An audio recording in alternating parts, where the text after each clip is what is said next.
sleep schedule. Yeah, it's the car thing. That's true. But My most actual cars do it sleep automatically schedule. these days. And we're live. Here we Mm. are. Hello, everybody. It's been Hello, such a long time. everybody. It has been a long time. And I already apologize for not having a voice. I'm blaming Bakari 1000% for me not having a voice today. It's always his fault. Oh, it's always Those of Bakari's you in the fault. chat that know who Bakari is, know the legend. Yeah. Yeah. Hello, Nico Zagrafo, Yes. Saztec King, and Is Luminance. Nico here? Yes. Mother half, how you doing? Hi, Nico. I expect a bunch of dad jokes in the chat now since Oh, you're you know on what? there. I'm on the wrong channel. I'm on the. I gotta go. I gotta go to your channel so I can see the correct. So I can see the correct chat. There we go. All Yeah, right. That's I'm one on my shot. channel with that. There we go. Now I'm getting the right. There it is. There's Debbie. Hey, Debbie. Hello, everybody. Welcome back to our first show of 2022. As always, I am Mama Danielle. That is Alistair James over there. And we have brought back the amazing one and only Sean Tyas for our first show. Like, who better? Hey guys, How you are guys you, are two of my Sean? favorite people to chat with. How are you? How you been? How's everything? Good.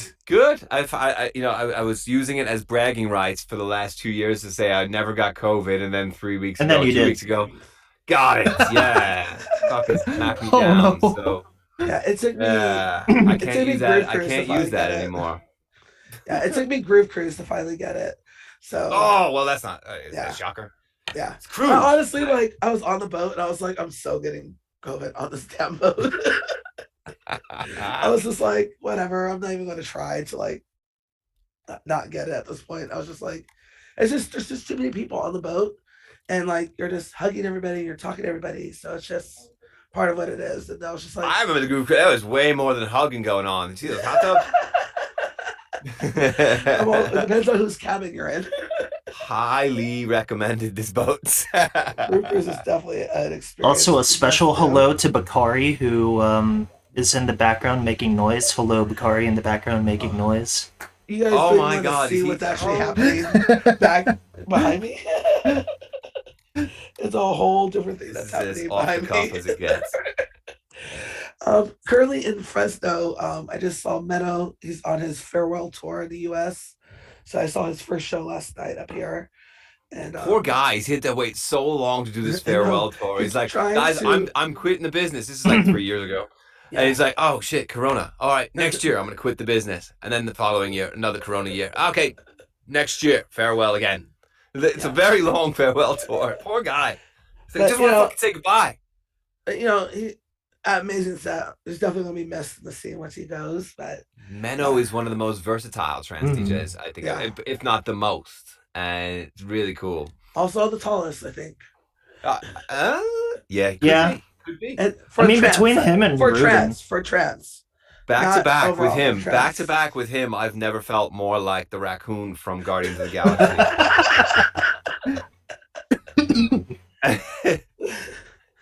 When did you do it back to back with him? A couple times. We've done it. I think I've done more back to backs at big festivals with Menno than any other DJ. I remember you doing it back-to-back with him in Prague in 2017, 2018. Yeah, we did a transfusion, the last ever transfusion that occurred. How do I remember that? I don't know. I don't even know. How I don't do know. you remember that? That's I'm like a trans Wikipedia. You are a trans Wikipedia. I mean, right next to Jess A little- Hashimoto. He's just like Shazam on mobile. I am. Yeah. So, all right, let's get in. Shoosh. As always, you guys, if you have any questions, ask them in the chat. I'll do my best to try to get to them, or Alistair will, so we can ask them to Sean. But again, first of all, thank you so much for taking your time to come and talk with us today. I'm just going to jump right into it. You've taken in a family from Ukraine. How has that experience been so far? I was in Europe when everything started off going crazy over there. And, Oh, were you? Yeah, I was in Ooh. Rome when like everything started when I was there. And like everybody who was there, like it's from like mild concern to like high concern, but everyone's just kind of like we're just like the tension's weird right now in Europe. It is. How is it for It's Well, 3.5 weeks ago, I was during my Twitch stream, and Morella had gone to this local town and we hadn't signed up for anything yet or anything, and she had gone to this local town kind of candle lighting ceremony in, in honoring just the people of Ukraine and what they're going through. Bit of not really a religious family, but it was run by the church. She didn't even know that. It was just a candle lighting ceremony. It sounded like something nice to do, and just a little bit of solidarity. And then, of course, the priest was like taking names of families that would like to volunteer for a potential place to stay for families that were going to be refugees within the week. Mm. And Marilla, she's got the heart of gold, man. She's just like, yep, sign us up. And I'm like, and then she came home and she's like, guess what? We're gonna get a family here next week. I'm like, holy shit! I'm just coming off a wet Wednesday, just worthy of note. So I was sitting there going, whoa, were there nipple clamps involved in that one? But it was just insane to hear that. And then, of course, the following week rolls by. We didn't know what day the bus was going to be returning. The bus had to actually drive from this little town here in Teufen, Switzerland, into actual Ukraine, pick up what they originally thought was going to be 70 people. It ended up being 2 buses and 120 people, multiple families. Some people had come alone, and but mostly more families that were just trying to take their kids away from a war zone. Yeah. So we now have this beautiful family, Alexander and Yulia, and their 3 kids. And of course, the first couple of weeks were tough. We still speak to each other primarily through Google Translate on the app on a phone. But that is hopefully soon to change slowly, because now their 5-year-old boy just got enrolled in kindergarten here. So he starts his first day tomorrow. The 2-year-old girl, she starts like a play group. That's not much. It's like once or twice a week, just something for her to socialize with kids. Also, she'll pick up the language quick. And then the father, Alexander, starts a what they call intense German course, which, of course, I would always say take English, but you're going to learn English by living here anyway. So he's going to learn German over the next 4 weeks, 5 days a week, every day. Wow.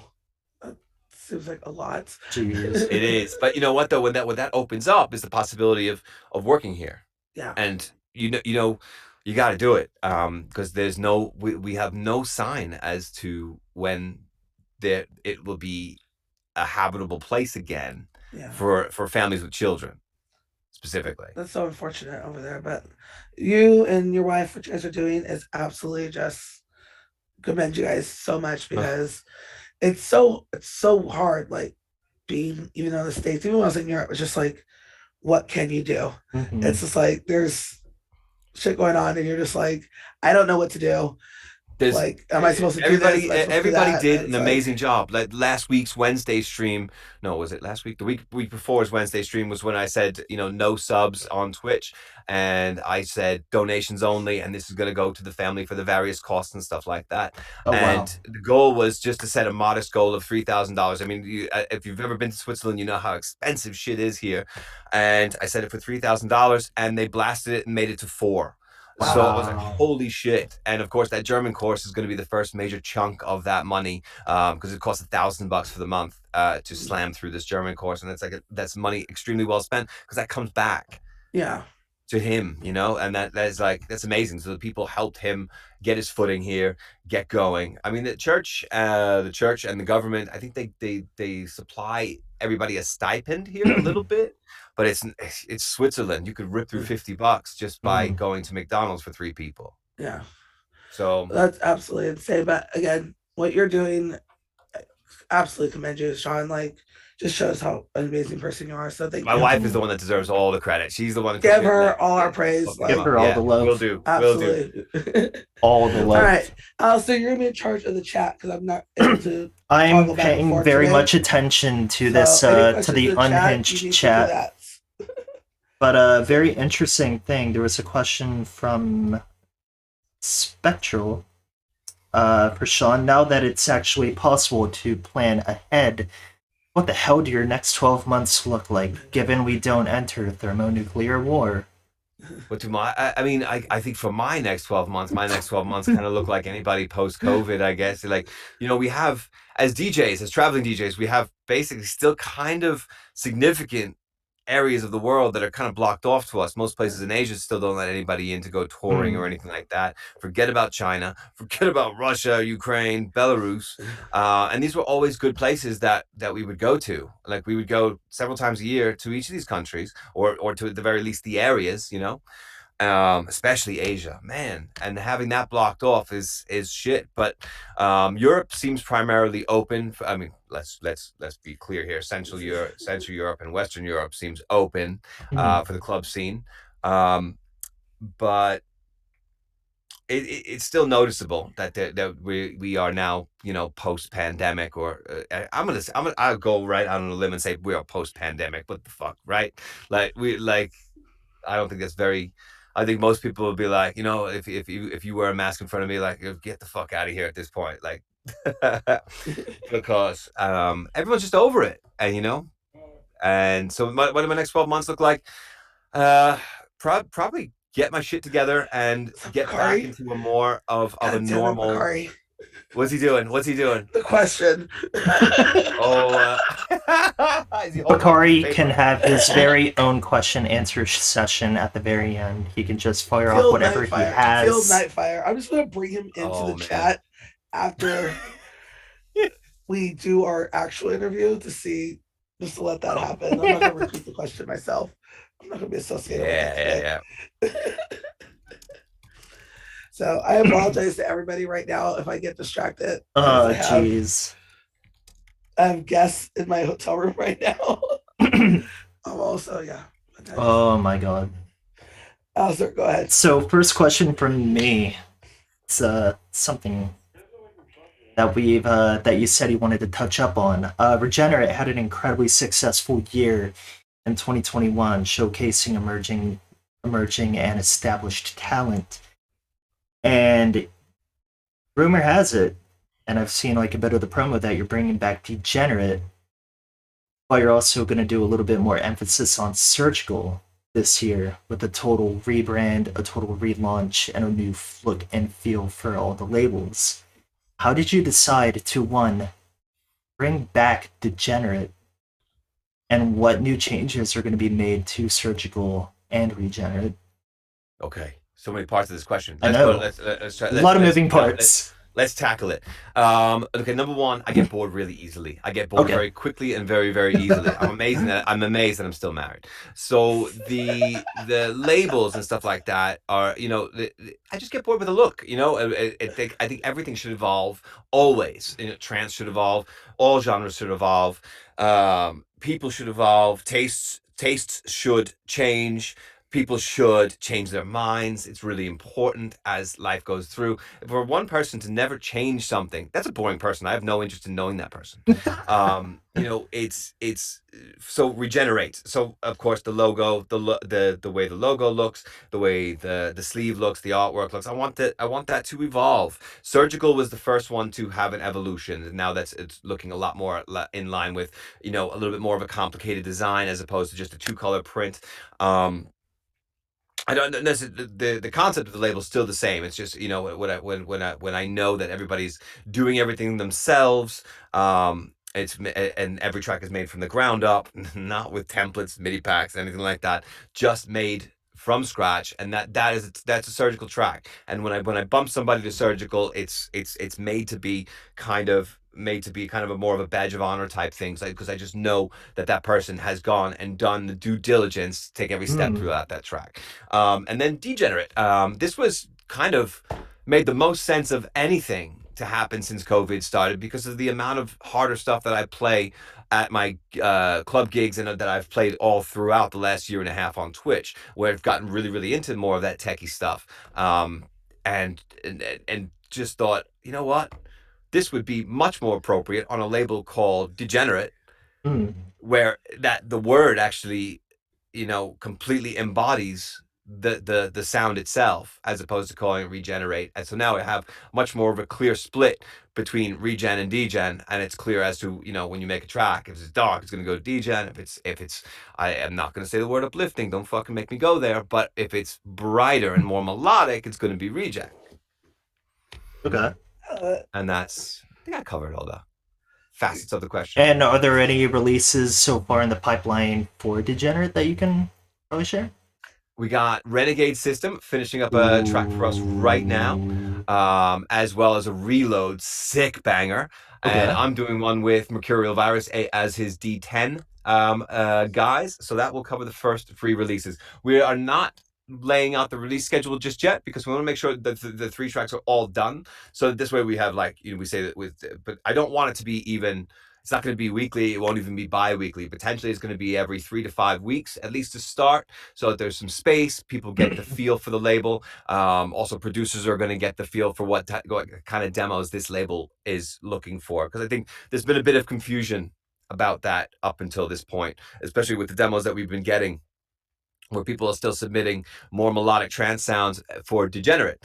And so I just want to make it, as the time goes on, it'll be more clear to people what Degenerate is looking for, what Regenerate is looking for. And eventually, I don't even want to call these labels by their full names anymore. I want to call them just Degen and Regen. I think it's just easier to say that, because the fact that you have to end the word differently, Regenerate, Degenerate, it's not great for anybody. So Degen and Regen is going to be the final rebranding whenever that happens down the line. So it's going to be Degen, Regen, and Surgical is going to be Surge. Surgical will be the black sheep. That's fine. So is it important to you that people who are submitting demos that they actually submit to the label they want, or they should just send it to you? No, you pick the it's actually it's actually really not that important. If the person knows that Regen is comprised of the 3 different pillars of the label, then we can allocate it to the correct version, to the correct sub label. It doesn't make a difference. That's awesome. So with 3 labels, are you thinking of maybe possibly trying to do like a label night at a club anytime in the future? That would be nice. Yeah, definitely. Like at Avalon in particular, or maybe with like a certain promoter named Akari or something like that. Oh shit! Putting him on the spot. He's not even in the frame, and he's on the spot. Amazing. He's around. Also, Hugh Toland is here to give you shit. So, Hugh, come on, just say what you need to say. I just saw that too. Yeah, I'm trying to convince him to come to the dark side of modular synthesis. I barely even have a toe in the pond. Alex DiStefano's trying to get me to buy all this shit. He's like, you gotta buy this, you gotta buy this. This is such a rabbit hole, but I'm enjoying it. I started it. And I know I said I was going to assemble them on Twitch, but I kind of jumped the gun, and so I started putting together my little basic thing. I got a couple more pieces coming. But non DJ person, what the fuck is that? That's the best way to say it. It's basically, I mean, the simplest way to say it, it's like one of these keyboards, except with each of these keyboards, you're dealing with a preordained architecture of each of the synths, where the company decides, okay, we want stuff structured in such and such order. We want these features to be part of the keyboard. Whereas when you do it like this, you decide everything from the start, what features you want. But the thing is, you pay out the asshole for it. It's crazy expensive. So I'm doing everything mostly do it yourself. So the two black ones here are like self-made. Like they just send you a bunch of pieces and you solder them all together. It's like a little Lego project for very geeky adults. And so that's been fun. And eventually one day it'll work. You said a lot of words there, and like I didn't understand half. Okay, so I'm gonna sum it up in because I'm like hungover. I'm gonna sum it up in Danielle language. There's a lot of producing words, and I was like, "Could I speak Latin right now?" I'd be like, "Good times." Yeah. But I'm pretty sure Alistair and anybody who actually knows what they're doing back there knows what you talked about. But for the non-producers, it sounded really cool. Lots of knobs, lots of buttons, lots of soldering. Yeah. Right. I mean, what more could a geek want? I love it. My element.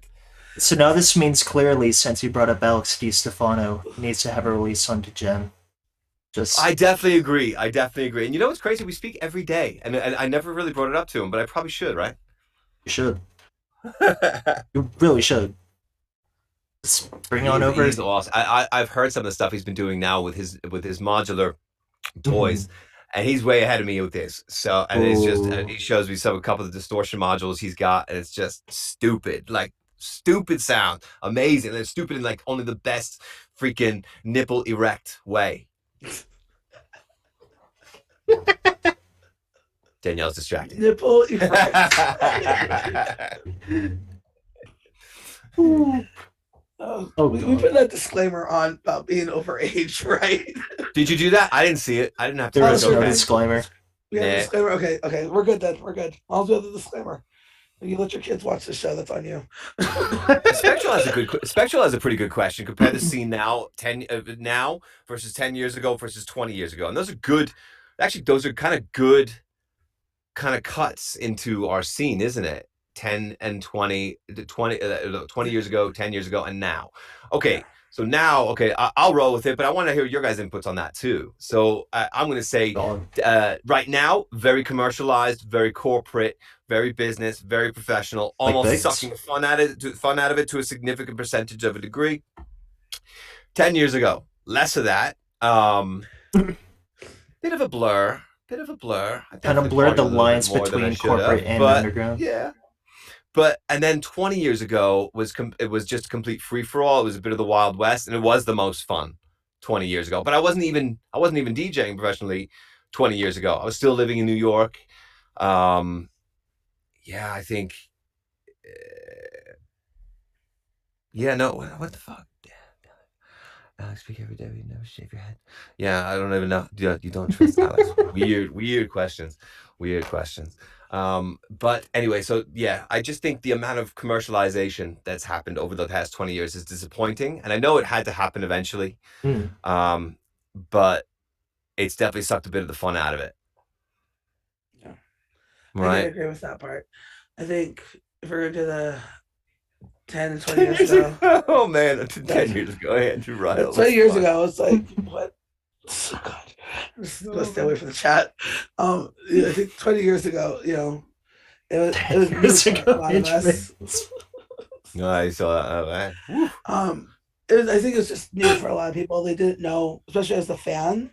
20 years ago, you were just in it. Like, you didn't really have. Back then, I called everything techno. I called everything house. Like, I didn't do where we did with all the genres today. 10 years ago was 10 years ago you did. 10 years ago. 10 years ago you did, but for at least in the US, that was the rise of like the superstar DJs in the EDM world, and like EDC Vegas, went there and just blew up. And then we got the very commercialized on the state side, where it just became where it was like the back room to the main room now. And then today I just feel like it's in this space where it's like mainstream, still over here trying to figure out what's going on, and like depending on who your promoter is, you're gonna get a different vibe on it. Depending on what country you play in primarily and all that, you're gonna get a different vibe on it, that's for sure. Yeah. What about you, Alistair? What about your 10, 20? Were you even old enough 20 years ago? No, I was still a fetus. Let's see. God damn it! Fuck you, you fetus. Oh, okay. Wow. We hate you. That's not fair. You can't say that. You see, being in the scene for like 20 years, I remember in high school going to underground events. Nico is in chat, so he knows. Blake's off of Telegraph Boulevard, and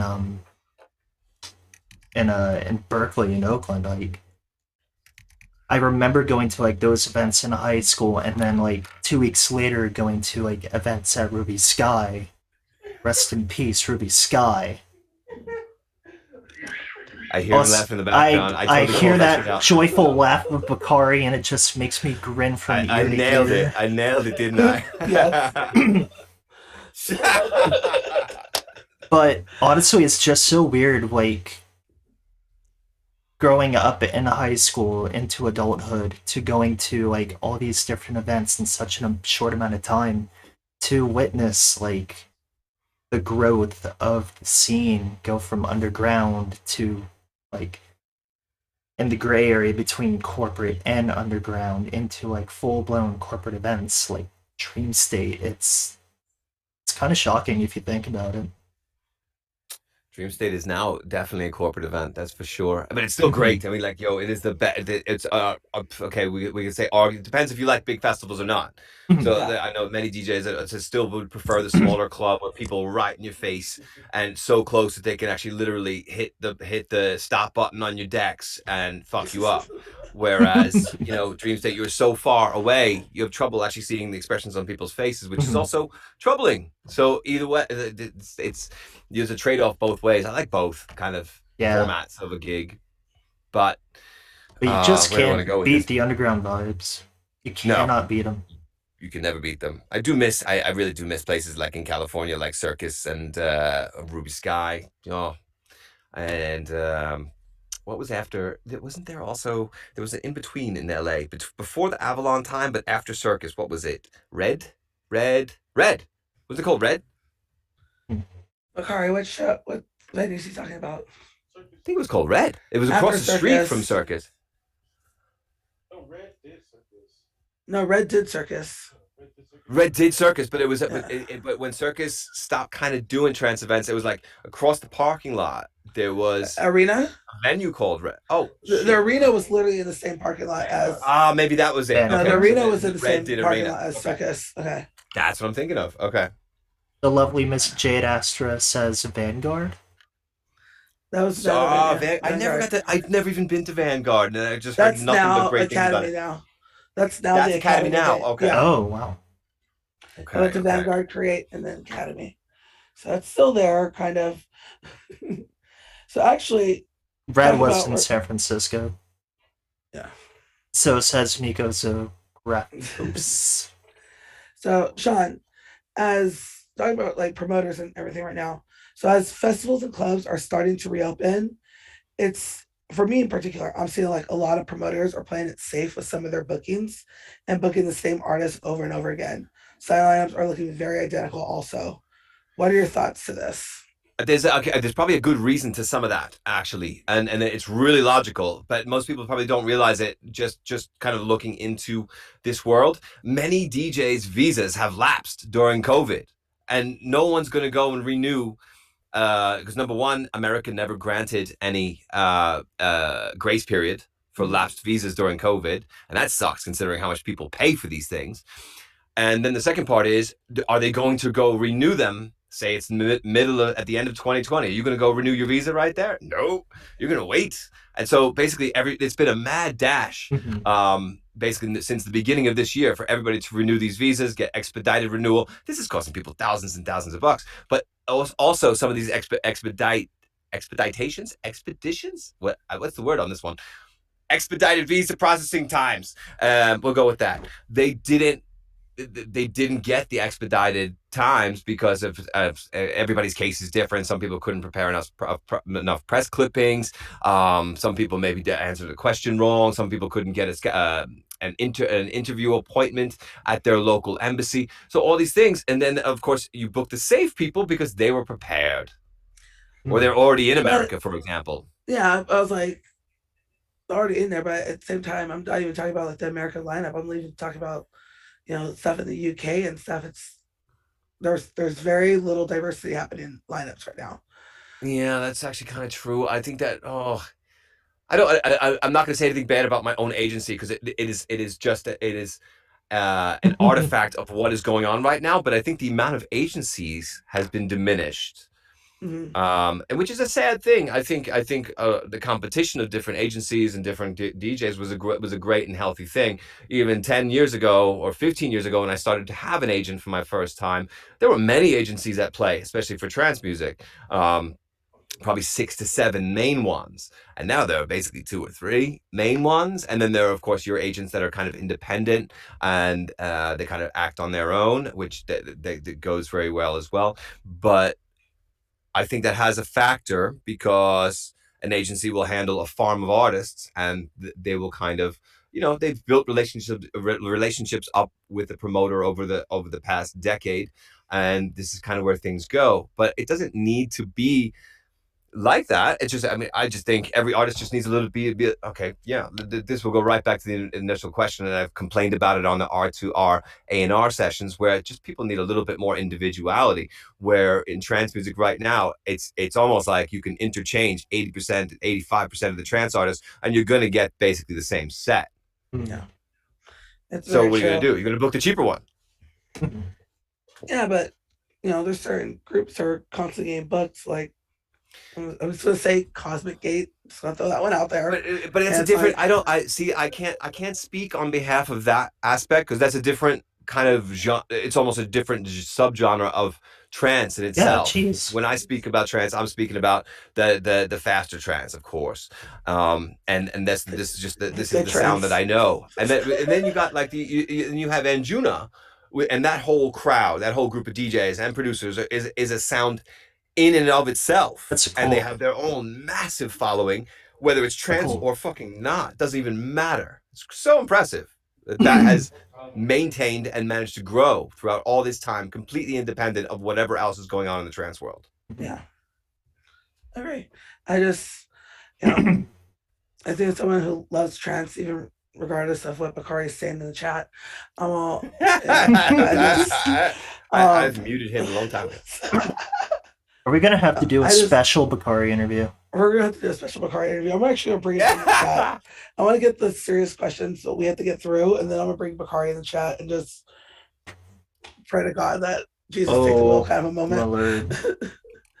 But yeah, I just wish we had more diversity. I wish like there's some promoters who are willing to take more of a chance on bringing certain artists over, and Hilarious at Bakari. that one. I love the 10-second was twitch all- delay. You can drop a bomb and you wait in 10 seconds for the reaction. I'm all, and there's some promoters, not Bakari. It just I want to see more diversity. I wish, and I know the visa thing, that's a big issue right now, trying to get people over, and then the ones who don't want to take the shot and all whatever reason is, but there's still a lot of people out there who could be coming over, and I just feel like we can diversify some things. Like, your agency is good I at think doing COVID like put getting a. guys I think booked. COVID put a massive hole in the kind of the network of promoters around the Yeah. world. It either put them out of work completely, or completely, or not, or to a very very significant degree, really handicap their ability to throw events on. So at least for now, throwing the safe events might make the most sense financially, so they can get on a bit more stable ground, so they can be a bit more experimental with their lineups. And I'd like to believe that is Yeah. a potential truth here. I would hope. I hope so. I hope we see more diversity, more women, more, not necessarily just Europe on lineups. I want to, there's Argentina has some great DJs coming out of it right now. There's a bunch of other countries that have some really strong DJs, and I would love to see them on lineups, some of the bigger lineups. So. Utah, and that's a good question. Tell you what, though, now that clubs are back, do you think all the Twitch DJs who came up during COVID think that they're entitled to real life gigs? It's been a weird thing seeing names on flyers for the past 2 years. Now real events don't look anything similar. I mean, it all depends on what each DJ has brought to the table, whether it be a virtual world or not. If it's been, some guys have really gone way above and beyond the Call of Duty in terms of Twitch responsibilities and just showing up and doing sets and stuff like that, and not talking, or if they are talking, like everybody does things each their own way, and it's going to be a different case in every situation. I wish that I had a bit more of a, sexy frame, a little bit of cleavage, I get a lot more viewers, but yeah, I don't. I got to work with what I got, so I got a big fucking mouth. That's all I got. It's gotten you this far. Well, cleavage really isn't all that of a thing, but I guess it is. in Twitch world, probably it is. So that also leads me it's to got a me out of a question. few tickets. I'm not even gonna lie. So here's a question. It's a perfect segue for me to ask my question. What was your first gig for a live crowd like after being on Twitch for It feels like forever. I think my first time back out was with Trance Jesus brought me out to Minneapolis, and then we did Vegas the next night. Yes. And what was that And yeah, like? you were there, and that was great. And it was crazy. Like, not only was it surreal to just be out again. It had been a very long time leading up to that, but also meeting people in the club and not knowing, you know, do you give each other an embrace? Do you hug? Do you high five? Do you touch them at all? I think we Or do did you one of ask those. We them? were like head, elbow. I think we were like, I think we Yeah, said to it do. was just it was tough for quite a few weeks, I think, leading up to that. Do you ask if they're vaccinated? Do you start a fight if that is a question? There was so much that had to be said about that kind of dynamic of a conversation that we just have taken for granted forever. Yeah. Mm. And it's a shame that was even it's not for me anymore. I could give two shits now, but I guess when you're starting back up, it was probably a thing for a lot of people. I'm just like, do I touch you? Do you want me to touch you? I don't know. Like, Mm. Mm. Yeah. I don't have any follow-ups for that. I'm just going to go on to the next question at this point. So, you recently had your departure from Seven. For many fans, it did come off as a surprise. And I know you parted overall on good terms with John and team. of But course. why do you feel it was time for you to leave? At a certain point, you've done things for a long time. Okay, you know what? It was John Askew's own advice one time to me a Oh long boy. time ago. Before he had once told me, he said, "Don't ever stick with an agent for more than 2 years because they give you the best work in the first 2 years and whatever." And I've habitually broken that advice, and I've always stuck with my agents for a much longer spans of time. But that same advice can be kind of applied to many things. When you first join something, it's always honeymoon period for several years and whatever, and it was always honeymoon period with Seven. Every gig was great, all the interactions, all the times we had funny phone calls and funny fucking experiences. We're dressing in like fucking disco ball costumes and shit. Alex Stefano's in the background wearing huge Native American freaking Oh my feather god. things, and he's just going nuts. And this is in the middle of Romania, and like just shit that's like just indescribably funny. But at a certain point, I got my I don't want to say fingers in baskets. That sounds weird, but like my hands in too many different things at the same time. And as a father of three, this is of course this decision was made pre new neighbors, but like all these things going on in my life, I'm like, okay, I'm at my limit. I need to cut something and something relatively major because otherwise I'm just going to burn out. And Yeah. when I had to look at, I want to give my attention to my labels, and at that point I still had not released a sing apart from the very first release on Degenerate ever. I think like what 5-6 years ago, matter of time. There has Mm. not been a single Sean Tyas solo single on any other label beside on my own label, I should say. Oh wow. So it was just time to like, show focus, show commitment, and that's just the ultimate way to do it. That's And John awesome. took it amazingly well. John was like the best. John, I was expecting an hour-long phone call of like, fights and name calling and everything, and he just took it. He was what a gentleman. He took it amazing. It was just. I don't think the timing was the best, because of course two other people were leaving already, there were being two switches happening at the same time. But I kind of considered it for me to be the best time because at least it could be grouped up with them and makes it nice and neat. Mm. All right. Thank you for answering that. Long answer. Go ahead, There Alistair. there is one thing I want to talk about, and that is the release of your new plugin, Quadriquader. AKA Can I type a link to it to plug it? go ahead. Quadra Anyway, so yeah, it is I wish I gave you an overlay to put up. So basically it is there's a keyboard over here. It's my Supernova 2 keyboard, and ever since I got it, I had this actually but over 20 years ago when I still no, roughly about 20 years ago when I still lived in New York, and it was one of my first full-size synth keyboards. And of course, after moving to Germany and then eventually coming here, over the years of the VSTs and everything being virtual, I missed this keyboard a lot. And I'm like, what did I miss about it? And so I had the smaller Nova one. I don't know if you can see it. It was like this little guy here, basically a little brother of this one, and it had this chorus in it that was called the quad chorus. It was Novation's old 20-year-old proprietary chorus algorithm. It made a sound so fat, and you didn't have to do anything, you just turned it on. And I'm like, I want this for everything. So kind of just use the same concept of 4-lane chorus, and of course quadricore has a switch on it that lets you, and it has like two little kind of Pokemon looking characters to kind of accompany the different modes. So quadricore is a 4-headed wolf, and of course, and you flip the switch, and you double everything. So what happens? It becomes an arachnicore. It becomes a spider, and that, which is a much more harder core kind of mode where you can push the detune all the way past, hard style / gabber kind of level detuning, and then come back. And I know Giuseppe even prefers the arachnicore to use it at very modest levels, and he gets a super thick sound. I now know what people feel like when they go to language classes and they're like speaking Latin, and you're just like, day one, I have no idea what the fuck's happening. This is geek. We're speaking like, geek. There's a whole bunch of technical terms that I'm just like. Oh, David Elston's just joining us. What up, David?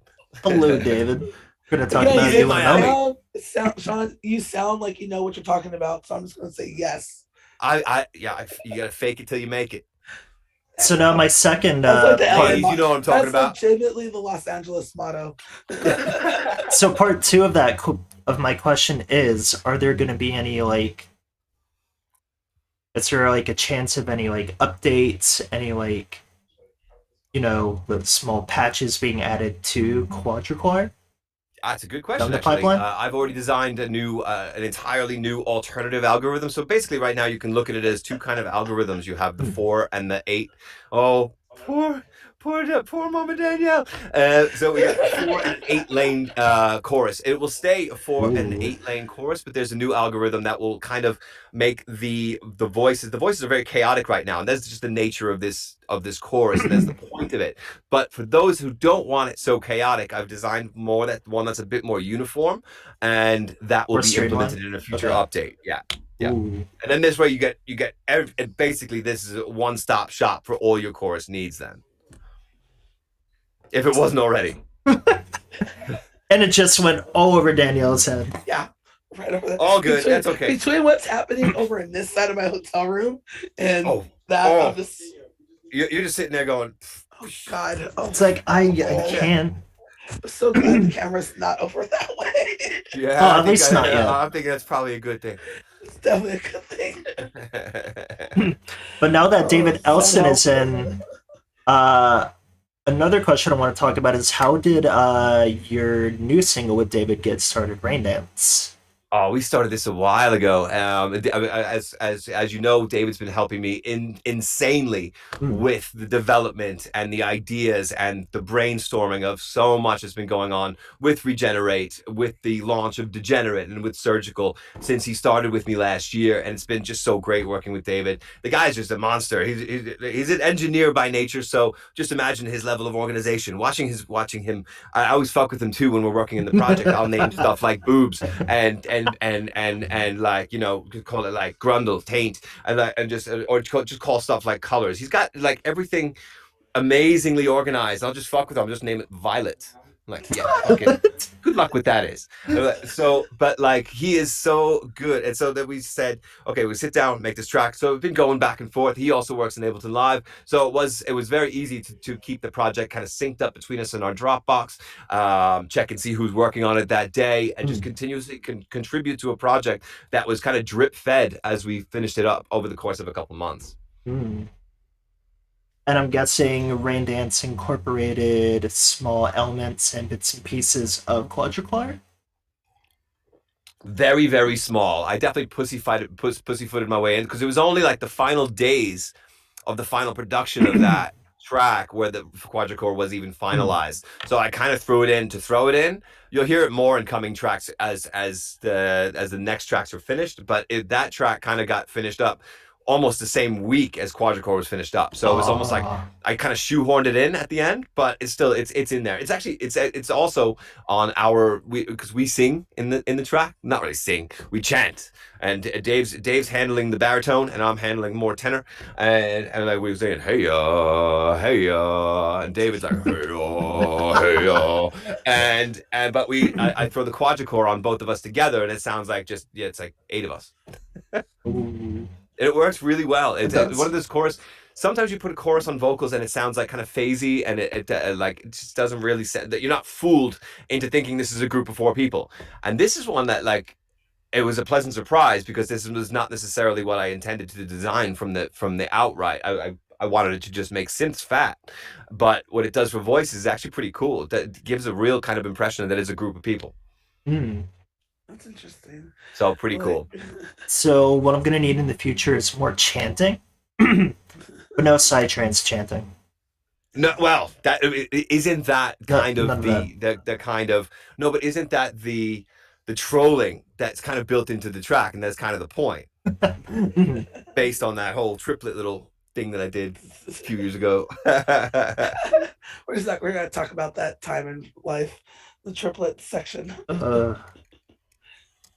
So the other day, I actually asked on Facebook, "What the fuck is future rave? What the hell is this?" I saw that question. Not really. Is that a thing? Yeah. So apparently, it's a new thing. I've gotten a whole bunch of different answers because most of my friends are smart asses. Almost all I got a bunch of there's a party in the future kind of answers. But people like, just do you need a flux capacitor to get there? But I don't think these are necessarily.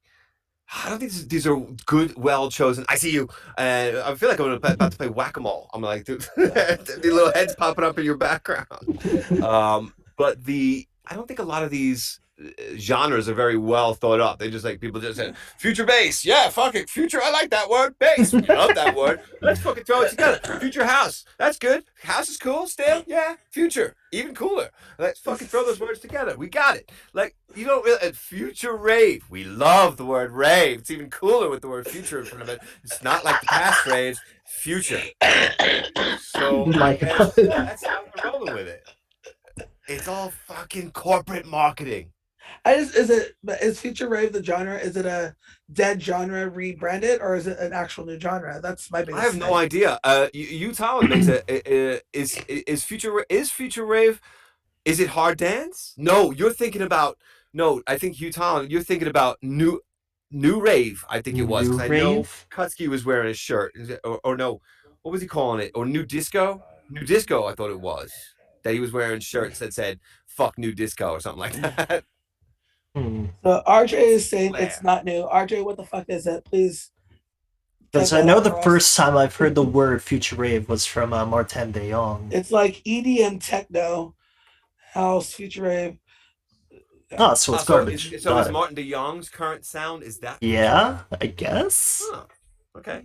All right. I was gonna say tech trance, but all right. I mean, I would call it tech trance. Yeah. All right. Yeah, so this will be one that's gonna bother me until I actually understand what it is. This is like where people are going actively out of their way to not include trance in their genre. Yeah, just everybody who wants to play trance but not actually say they're playing trance. Tell me you're playing trance without telling me you're playing trance. Yeah. Tunes. That millennials making up shit. Millennials, yeah. Aztec says, "Damn millennials." I don't even know if it's millennials. I think it's the next generation, isn't it? I think so. Can we make a new genre called future uplifting? Don't even say what Debbie just said. No. I saw that too. Not allowed. I mean, we can. Debbie, no. You're a pubic hair away from getting banned, Debbie. I'm gonna ban you for saying that. Mark Warmer. What? The U word. You don't say the U word. I would call it melodic.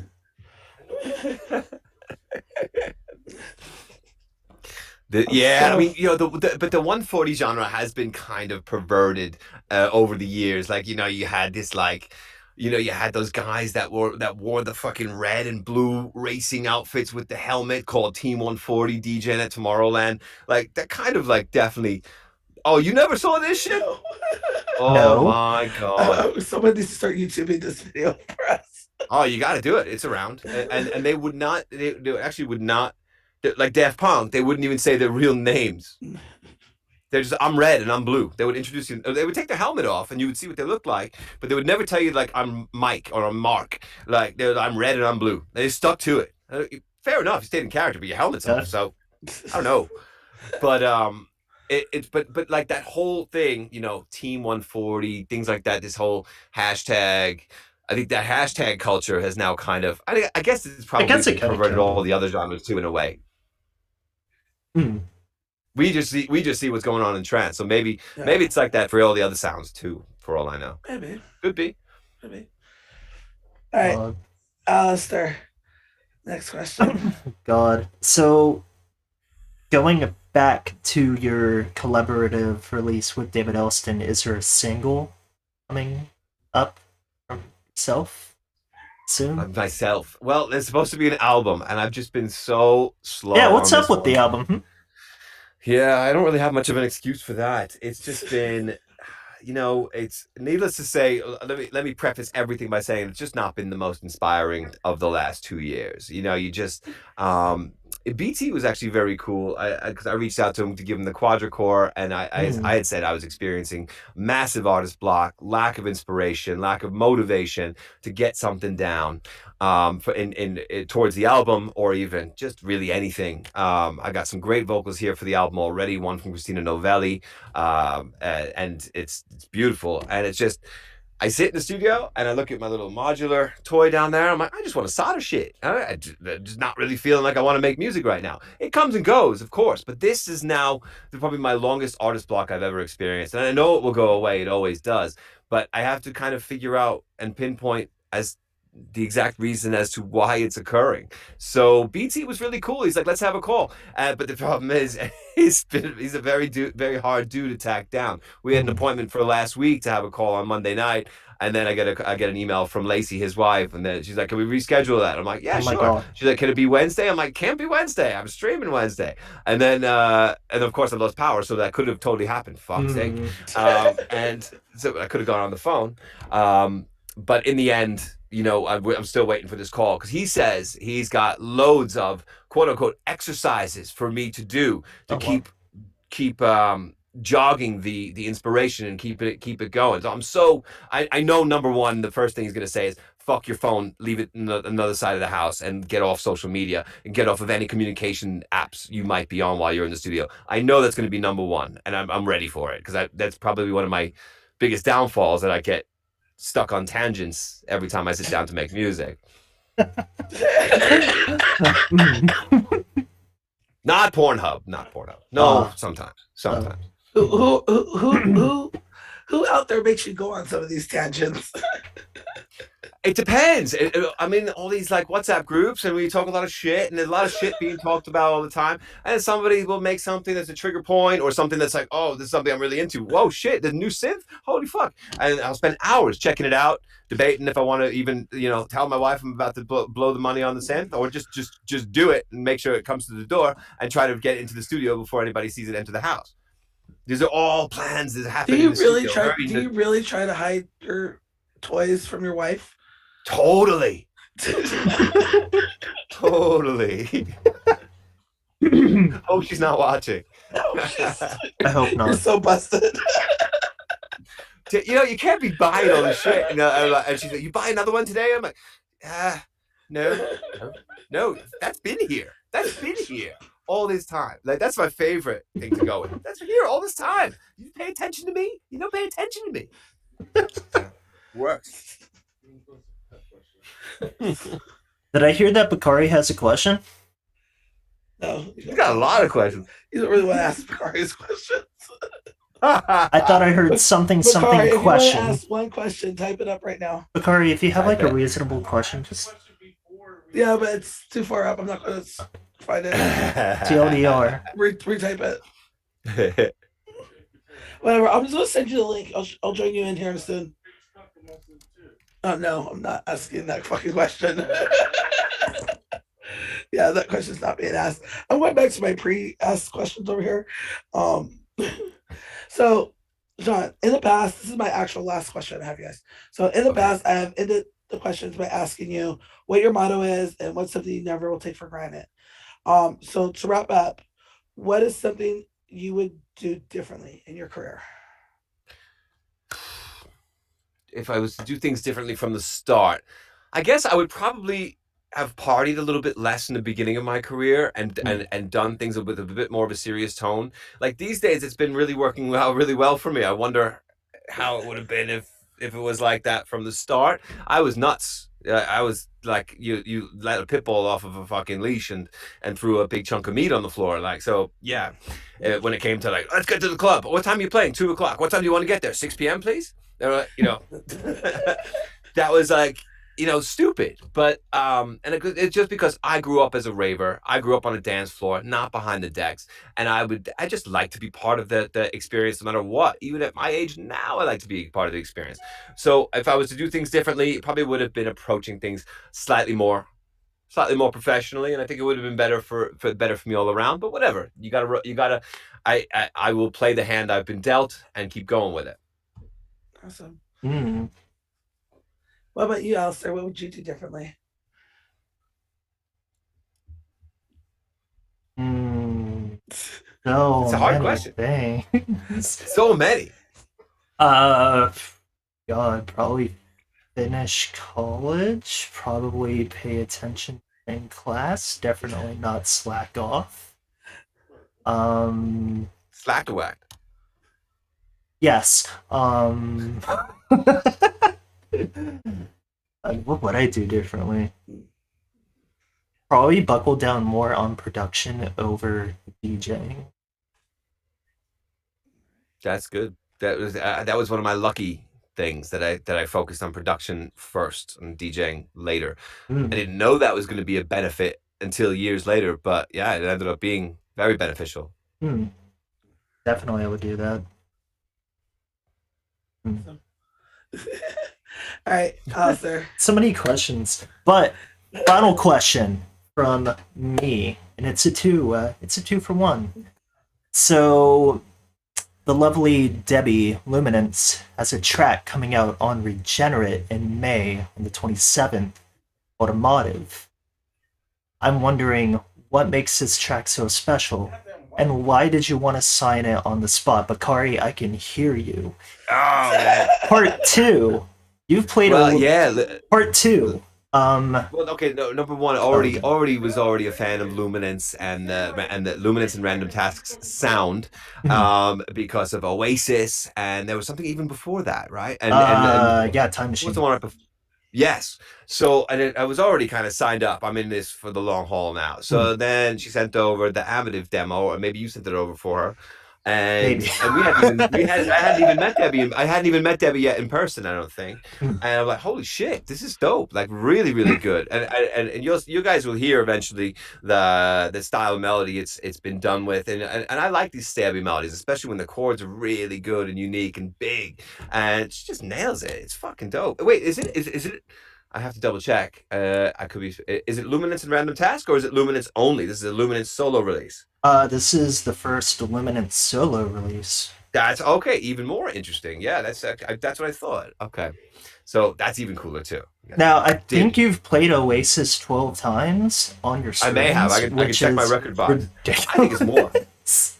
Mhm. Would you say that her sound more so goes in line with what you told me in a private conversation of the future of trance lies within the past, meaning that her